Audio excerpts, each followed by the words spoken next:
Section 1. There are things we can control and things we can't control. We can control our thoughts, what we aim for, what we want and don't want. Basically, our own choices and actions. We can't control our body, possessions, what others think of us, our position in life, anything that depends on other people or outside events. The things we can control are truly ours to direct. The things we can't control are fragile and depend on others. Keep this in mind.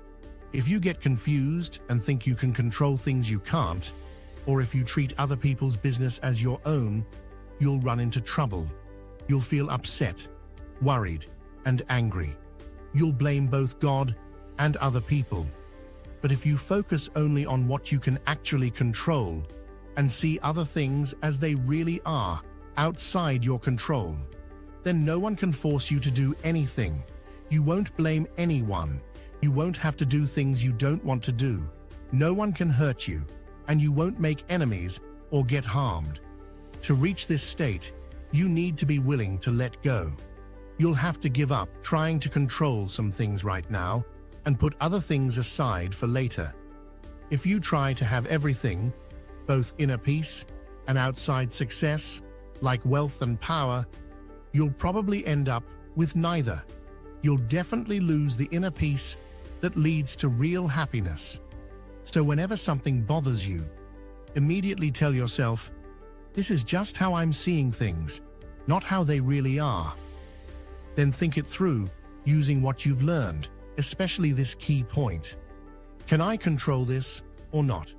If you can't control it, remind yourself, this isn't my business. Section 2. Remember that when you want something, you risk being disappointed if you don't get it. When you try to avoid something, you risk being unhappy if it happens anyway. If you only try to avoid things you can actually control, you'll never face what you're trying to avoid. But if you try to avoid things you can't control, like sickness, death, or poverty, you'll constantly worry and be upset. So stop trying to avoid things you can't control. Instead, focus on avoiding the harmful things you can control.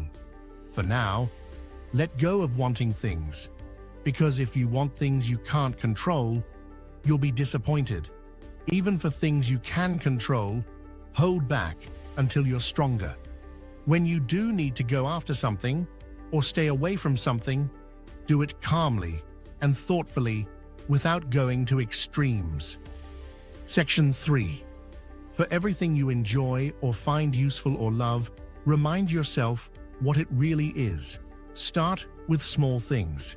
If you have a favorite cup, tell yourself, this is just a cup I like. Then if it breaks, you can handle it. When you hug your child or spouse, remind yourself, I am hugging someone who is human and mortal. Then if they die, you'll be better prepared. Section 4. When you're about to do something, think about what that action really involves. If you're going to take a bath, think about what usually happens at the baths. Some people splashing, others pushing, some being rude, others stealing.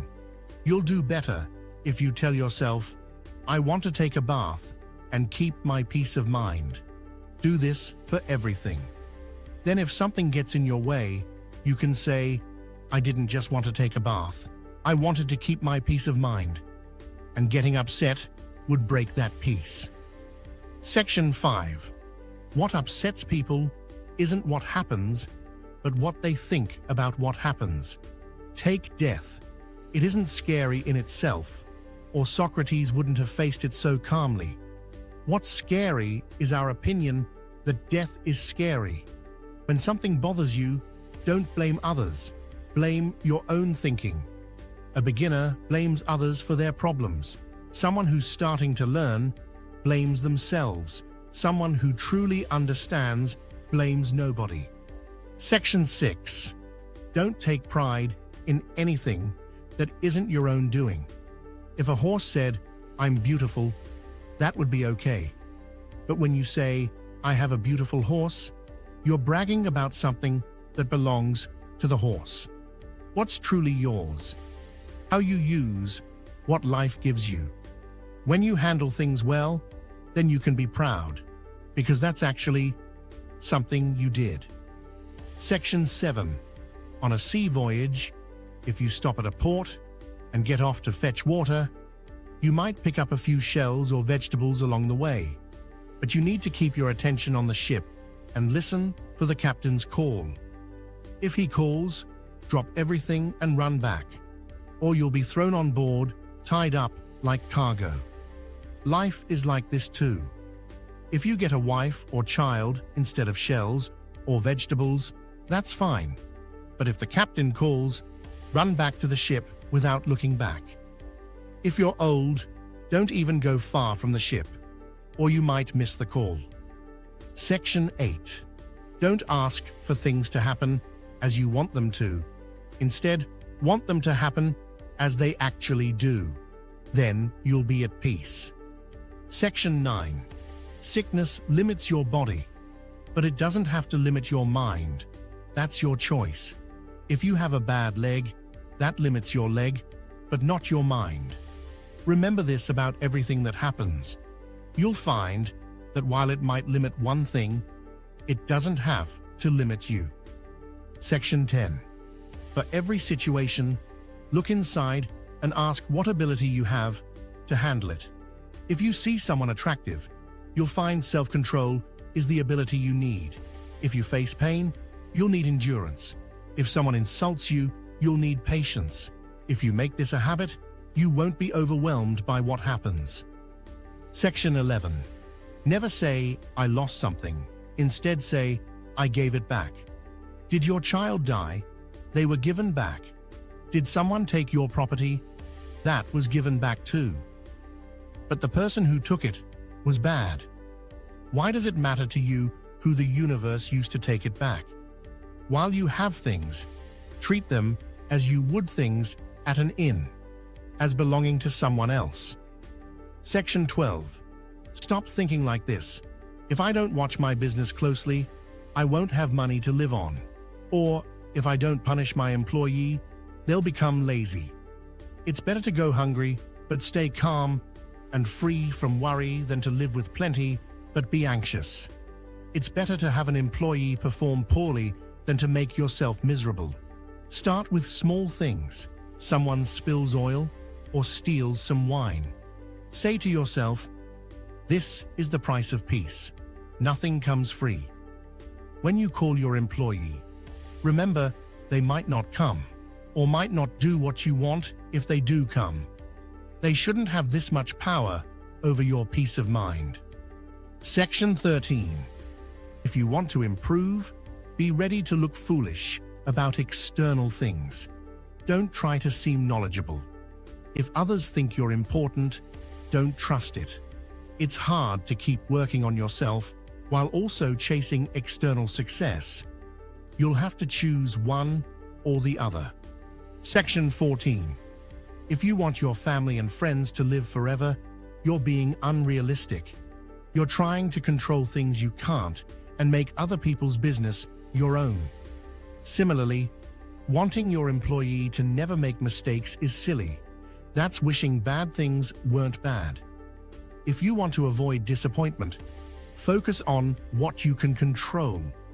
Someone is your master if they can control what you want or don't want. If you want to be free, don't depend on things others control. Section 15. Think of life like a dinner party. When food comes your way, take a reasonable portion. If it passes you by, don't grab for it. If it hasn't reached you yet, wait patiently. Treat everything in life, children, spouse, career, wealth, the same way. If you can even turn down things placed right in front of you, you'll be worthy to dine with the gods. If you can go further and refuse them completely, you'll be worthy to share their power. This is how Diogenes and Heraclitus earned their greatness. Section 16. When you see someone crying because their child moved away or they lost their business, be careful not to let their distress overtake you. Remember that what upsets them isn't the event itself. Someone else might handle it differently, but their opinion about it. Still, be kind in your words, and if needed, even share their grief. Just be careful not to feel grief inside yourself. Section 17. Remember, you're like an actor in a play. If the director gives you a short part, play a short part. If they give you a long part, play a long part. If they want you to play a poor person, or a disabled person, or a leader, or just an ordinary citizen, play that role well. Your job is to play whatever part you're given. Picking the part belongs to someone else. Section 18. When a crow caws with bad timing, don't let it upset you. Step back and tell yourself, this sign can't mean anything bad for me. Not for my body, my property, my reputation, my family. Any sign can be good luck for me if I choose to use it well. Section 19. You can be unbeatable if you never compete in things you can't control. So when you see someone successful, powerful, or popular, don't get carried away thinking they're lucky. If true good lies in things we can control, there's no room for jealousy or envy. Don't wish to be a senator or leader or high-ranking official. Instead, wish to be free. The only way to be free is to let go of things you can't control. Section 20. Remember that it's not the person who insults you or hits you that causes offense, but your opinion that these things are offensive. So when someone makes you angry, know that it's your own thinking that made you angry. Try first not to let the situation carry you away. Once you've got time to pause and think, you'll find it easier to stay in control. Section 21. Keep death, exile, and everything that seems terrible in front of your mind every day, especially death. Then you'll never have petty thoughts or want things too desperately. Section 22. If you seriously want to improve yourself and live more wisely, be ready for people to mock you. They'll say things like, "Oh, look who suddenly thinks they're so wise, and why are they acting so superior now?" Don't actually become arrogant, but do stick to what you believe is right, as if this were your appointed task in life. Remember, if you stay consistent, the same people who laughed at you at first will end up respecting you. But if you let their mockery change you, you'll be laughed at twice as much. First, for trying to change, then for giving up. Section 23. If you start changing your actions to please others or impress them, know that you've lost your way. Instead, focus on actually being a better person. And if you want others to see you that way, start by being genuine with yourself. That's enough. Section 24. Don't worry about thoughts like, "I'll live without recognition," or "I'll be nobody." If lack of recognition is bad, it can't be made bad by someone else, just like they can't make you act shamefully. Is it your job to get important positions or be invited to fancy dinners? No, it isn't. So how is it dishonorable not to get them? Section 25. If someone gets better treatment than you at a dinner party, or gets more attention, or gets asked for advice more often, be happy if these things are good, and be glad they have them. If these things are bad, don't be upset that you don't have them. Remember, if you won't do what others do to get things that aren't in your control, you can't expect to get the same things they get. How can someone who won't wait at rich people's doors get the same rewards as someone who does? How can someone who won't give praise get the same as someone who does? You'd be unfair and greedy to expect equal rewards without doing what others do to get them. What's the price of lettuce? Let's say it's $1. If someone pays $1 and gets lettuce while you don't pay and don't get any, don't think they got a better deal than you. They have their lettuce, and you have your dollar.